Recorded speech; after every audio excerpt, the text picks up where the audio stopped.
Welcome back, and as you see my voice change a bit. So in today's video we're going to talk about correct way of using indicators.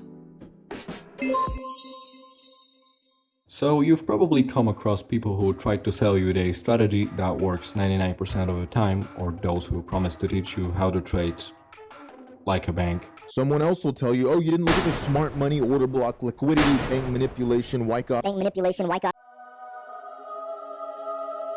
Bank manipulation. Fair value distribution gap, Kobe stake, candlestick strategy. This immediately sounds a bit suspicious, and that's good, because there are no such a perfect indicators. Each of them will give you some real signals sooner or later, but each of them also give false signals as well. The basic factors that should influence your decisions in trading are first of all experience, then the context of the situation and technical analysis used in a good way, because many people put in the first place of required things in trading, thinking that their indicator will do all the work for them and the money will flow itself into your wallet. Well, as your intuition probably tells you, it doesn't work like that. Instead, I will show you another rational way to trade with indicators. First, let's get one thing straight. You can't predict price movement using technical analysis, because the market is unpredictable just like gambling. But unlike gambling, you can exit your position at any time or add more money to it if you see fit.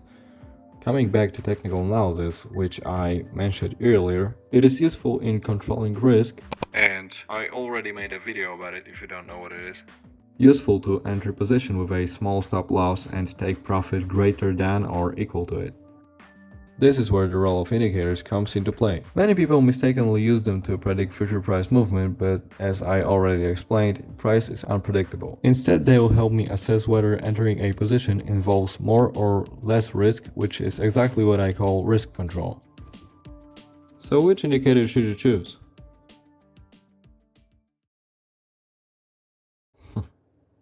I don't know. First of all, your chart must be as readable as possible and in no case be dominated by indicators. For this reason, I personally use one at a time. Secondly, stick to the basic indicators, for example like, SMA, RSI or MACD. Also, in TradingView you'll find tons of different indicators, but they are all based on similar values. For example, closing price and periods. You can use the intersection of the price and the SMA as a confirmation of entering a position or falling below the value of 30 in the RSI. However, this is only confirmation. The decision itself, whether it is worth considering whether to enter at a given moment, should be based on the context of the entire situation, price action, and even the simplest intuition if you already have developed one.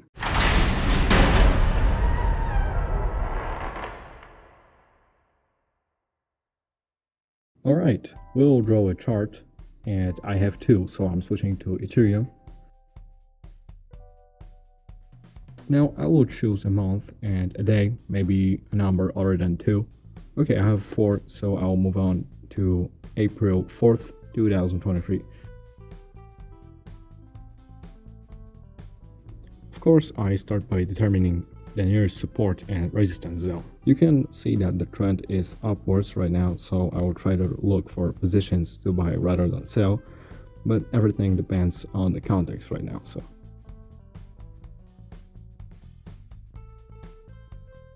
I will sell here because the RSI is at high level, the price is at resistance, I risk little money on the stop loss, and in this case I will not set the take profit until support, but a little earlier due to the trend. And I gain almost 3%, risking only less than 1%. Okay, and I will try the same thing again because I see that the market respects this level, obviously, like you can see. This time a strong upward candle pushed me out of the position, so I'm losing 1% for now, and the profit is about 2%.